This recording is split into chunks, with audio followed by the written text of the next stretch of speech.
Hola, bendiciones, ¿cómo están? Bueno, espero que estén todos muy bien y bendecidos, amén. Bueno, continuamos con Hebreos capítulo 7, versículo 1 al 10. Y vamos a leer en la versión NTV. Este Melquisedec fue rey de la ciudad de Salem y también sacerdote del Dios Altísimo. Cuando Abraham regresaba triunfante a una gran batalla contra los reyes, Melquisedec salió a su encuentro y lo bendijo. Después Abraham tomó la 10ª parte de todo lo que había capturado en la batalla y se lo dio a Melquisedec. El nombre Melquisedec significa rey de justicia y rey de Salem significa rey de paz. No hay registro de su padre ni de su madre ni de ninguno de sus antepasados. No hay principio ni fin de su vida. A semejanza del Hijo de Dios, sigue siendo sacerdote para siempre. Consideren entonces la grandeza de este Melquisedec. Incluso Abraham, el gran patriarca de Israel, reconoció esto al entregarle la 10ª parte de lo que había capturado en la batalla. Ahora bien, la ley de Moisés exigía que los sacerdotes, que son descendientes de Leví, le cobraran el diezmo al resto del pueblo de Israel, quienes también son descendientes de Abraham. Sin embargo, Melquisedec, que no era descendiente de Leví, recibió de Abraham la 10ª parte, y Melquisedec bendijo a Abraham, quien ya había recibido las promesas de Dios. Sin lugar a dudas, el que tiene el poder para bendecir es superior a quien recibe la bendición. Los sacerdotes que reciben los diezmos son hombres que mueren, así que Melquisedec es superior a ellos porque se nos dice que él sigue viviendo. Además, podríamos decir que esos levitas, los que reciben el diezmo, pagaron un diezmo a Melquisedec cuando lo pagó su antepasado Abraham. A pesar de que Leví aún no había nacido, la simiente de la cual provino ya existía en el cuerpo de Abraham cuando Melquisedec recibió su diezmo. Palabra de Dios, amén y amén. El título de hoy es Melquisedec, la sombra de Jesús. Antes de desarrollar el pasaje de hoy, recordemos que la nación de Israel había rechazado a Jesús como el Mesías y lo crucificaron. Pero después del día del Pentecostés, cuando los apóstoles fueron llenos del Espíritu Santo, comenzaron a predicar las buenas nuevas de Jesús y muchos judíos habían recibido a Jesús como su Mesías, como su Salvador.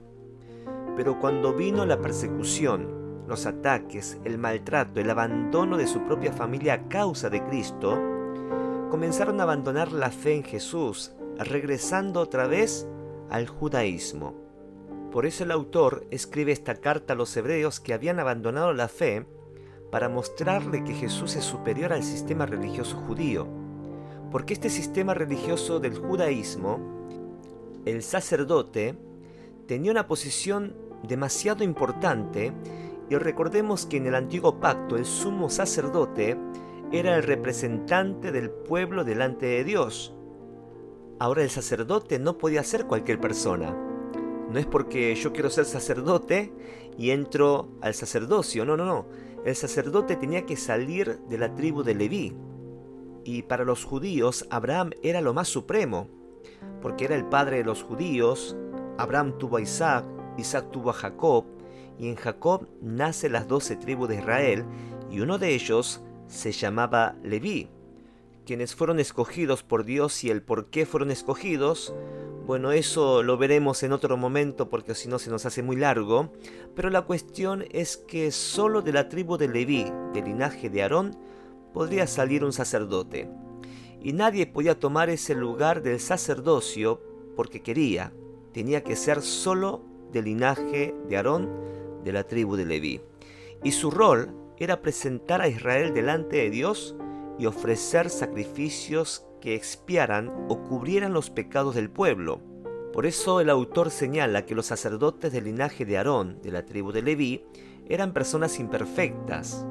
Es por eso que debían ofrecerse sacrificios constantemente por sus pecados. Es decir, se necesitaba algo más. Así que el autor declara que Jesús es ese algo más. Jesús es el sacerdote definitivo, pero Jesús no vino del linaje de Aarón. Jesús era un sacerdote según el orden de Melquisedec, ese sacerdote y rey misterioso del antiguo Jerusalén, quien aparece en la historia de la vida de Abraham en Génesis. Entonces, ¿qué es lo que intenta decir el autor? Que Jesús es el rey y sacerdote definitivo. Ahora, esto para los judíos era absurdo, porque ellos que conocían la ley, Jesús no calificaba para ser un sacerdote porque no venía de la tribu de Leví, y era verdad. Jesús vino de la tribu de Judá, pero Dios en su sabiduría estableció otro orden aparte de Leví. ¿Cuál es el otro orden? Se llama el orden de Melquisedec. Ahora, ¿quién es Melquisedec? Y es un misterio este personaje porque se habla poco y nada de él. Solo se menciona 2 veces en el Antiguo Testamento. Uno está en Génesis capítulo 14 y el otro sale en un versículo, en Salmo 110, versículo 4, donde dice: el Señor ha hecho un juramento y no romperá su promesa. Tú, hablando de Jesús, eres sacerdote para siempre según el orden de Melquisedec. Y claro, cuando un judío leía esto, no entendía porque decía: ¿cómo puede ser que Jesús sea sacerdote cuando él no es del linaje de Aarón, de la tribu de Leví? ¿Y quién es entonces ese tal Melquisedec? Bueno, en el versículo 1 dice: este Melquisedec fue rey de la ciudad de Salem, también sacerdote del Dios Altísimo. Y este personaje misterioso es llamado rey y sacerdote. Rey de Salem, la palabra Salem significa Jerusalén. Entonces está diciendo que es rey de Jerusalén. Y también dice sacerdote al Dios Altísimo. Ahora debemos saber que este personaje llamado Melquisedec, rey de Jerusalén y sacerdote al Dios Altísimo, apareció hace 400 años antes de que el sacerdocio fuera establecido por Moisés y Aarón. Es decir, Dios todavía no había establecido ningún sacerdocio en ese entonces. Moisés y Aarón todavía no habían nacido. Y en toda la historia de Israel, no había nadie que ejerciera al mismo tiempo siendo rey y sacerdote. Esto estaba prohibido. Es más, algunos reyes que trataron de tomar la función del sacerdote fueron castigados por Dios, se le pegó la lepra. Por eso, el único que puede ser rey y sacerdote al mismo tiempo tiene que ser Jesús. Porque Jesús es el Rey de Reyes, pero también es el sumo sacerdote. ¿Cuánto dicen amén? Por eso Melquisedec es un tipo de Jesús en el Antiguo Testamento. Sigamos leyendo el versículo 1. Dice: cuando Abraham regresaba triunfante a una gran batalla contra los reyes, Melquisedec salió a su encuentro y lo bendijo. Y esto lo podemos ver en Génesis capítulo 14, del versículo 17 al 24. Bueno, sabemos que Abraham tenía un sobrino, ¿no?, llamado Lot, que se fue a vivir allá en Sodoma y Gomorra, pero que después 5 reyes comienzan a saquear donde vivía Lot, y Lot y toda la familia es llevado como cautivo, como esclavo. Cuando Abraham se entera que su sobrino Lot fue secuestrado, Abraham juntó a todos sus esclavos y fue tras ellos. Y la Biblia dice que Abraham derrotó a los 5 reyes y recuperó a su sobrino Lot y a la familia y a todo el ganado, y más lo que había capturado en la batalla de los 5 reyes. No me pregunten cómo, pero eso es lo que Dios hace, ¿no?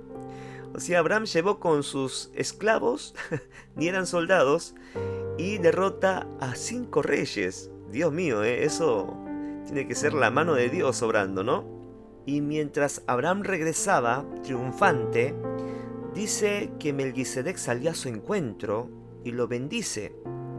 Y mire lo que hace Abraham, dice en el versículo 2, después Abraham tomó la 10ª parte de todo lo que había capturado en la batalla y se lo entregó a Melquisedec.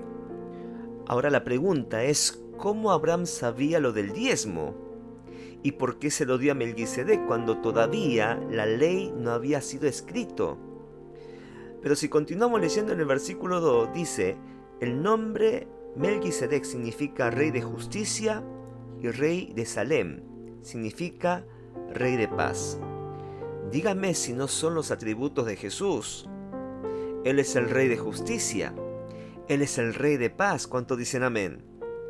Otra evidencia de que Melquisedec es Jesús, dice en el versículo 3 que no hay registro de su genealogía, no se sabe quiénes son sus padres ni su madre, no hay principio ni fin de su vida, y dice que es semejante al Hijo de Dios, siendo sacerdote para siempre.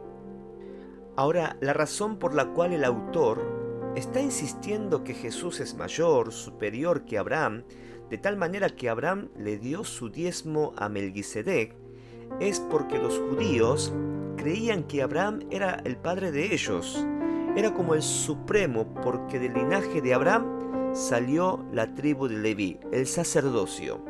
Y de esto el autor responde en el versículo 4, dice, consideren entonces la grandeza de este Melquisedec. Incluso Abraham, el gran patriarca de Israel, reconoció esto al entregarle la 10ª parte de lo que había capturado en la batalla. Wow, miren, presten atención. Conforme a la ley, los sacerdotes tenían que recolectar el diezmo de todo el pueblo. Era parte de la ley de Moisés. Ahora este personaje Melquisedec, que no era descendiente de Leví, todavía Leví no había nacido, pero aún así, Abraham, el padre de la fe, el padre de todos los judíos, reconoció a Melquisedec como alguien superior que él, ofreciendo el diezmo a él y su grandeza cuando todavía el diezmo no había sido establecido. ¿Qué es lo que intenta decir el Espíritu Santo a través de esta palabra? Miren, he escuchado muchas veces debatiendo si hay que diezmar o no hay que diezmar, que es del antiguo pacto, que hoy vivimos en el nuevo pacto y no es necesario diezmar, etcétera, etcétera. Todo para no diezmar, ¿no? Pero alguien que reconoce a Jesús como su Rey y su Salvador, no cuestiona si tiene que diezmar, no pone excusa para no diezmar.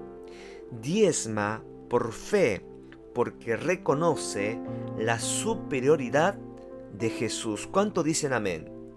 Y qué bendición poder reconocer a Jesús como Rey de Reyes y Señor de Señores, porque solo aquel que se le abrieron los ojos espirituales pueden reconocer al Mesías. Recordemos que los maestros de la ley, los fariseos, los que conocían supuestamente la ley de Dios, no pudieron reconocer al Mesías. Lo clavaron en la cruz. Pero Pedro, cuando experimentó la pesca milagrosa, dice en Lucas capítulo 5 versículo 8, viendo esto Simón Pedro cayó de rodillas ante Jesús diciendo, apártate de mí, Señor, porque soy hombre pecador, porque por la pesca que había hecho el temor se había apoderado de él y de todos los que estaban con él. ¡Wow! ¿Qué fue lo que Pedro vio en Jesús? Que cayó de rodillas ante él diciendo, apártate de mí, Señor, porque soy un hombre pecador. ¿Qué fue lo que vio? ¿Qué fue lo que le pasó a Pedro? Es que a Pedro se le abrieron los ojos espirituales que pudo reconocer al Rey de Reyes, al sumo sacerdote que quita todo pecado. ¿Cuántos dicen amén? Pregunto, ¿estás reconociendo a Jesús como Rey de Reyes y Señor de Señores? ¿Reconoces que Él es tu Salvador? ¿Se te abrieron los ojos espirituales para rendirte y confesar tus pecados delante de Él? Porque solo aquel que se le abren los ojos espirituales pueden ver a Jesús como el Mesías. Bueno, en conclusión, a simple vista pareciera que Leví y Melquisedec pertenecen al mismo estatus por ser sacerdotes que reciben los diezmos, pero en realidad ambos tienen jerarquías muy diferentes, por cuanto Leví es un hombre mortal y Melquisedec es inmortal. Así que Jesús es superior a cualquier mediador entre Dios y los seres humanos. Por lo tanto, Jesús es sumo sacerdote según el orden de Melquisedec y es superior al sumo sacerdote de la tribu de Leví, descendiente de Abraham. La salvación se obtiene a través de Jesús, no de la tribu de Leví. Así que rechazar a Jesús es rechazar a tu mejor y única oportunidad de estar completamente reconciliado con Dios. Yo no sé hoy cómo está tu vida espiritual, pero si necesitas reconciliarte, tenés que acercarte a Jesús.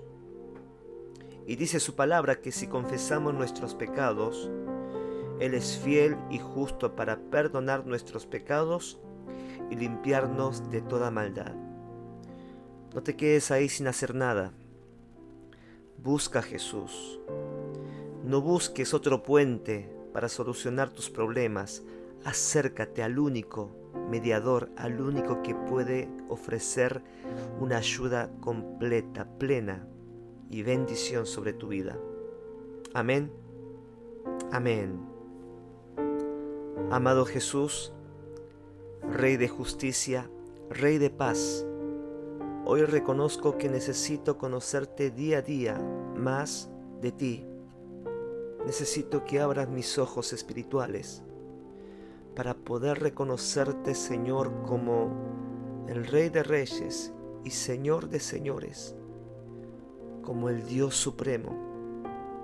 Que pueda, Señor, tener reverencia hacia ti, adorarte, Señor, genuinamente. Necesito que me reveles a Jesús en mi corazón. También te pido, Señor, para todos los que están escuchando este devocional, que tú estés, Señor, quebrantando corazones, Señor, sacando y quitando escamas en sus ojos que no pueden ver ni reconocer a Jesús de verdad. Padre, en el nombre de Jesús, ayúdanos a poder verte a ti, Jesús, como el único Salvador, el único mediador entre nosotros y de Dios. Gracias, bendice a cada uno de los oyentes. En el nombre de Jesús oramos, amén y amén.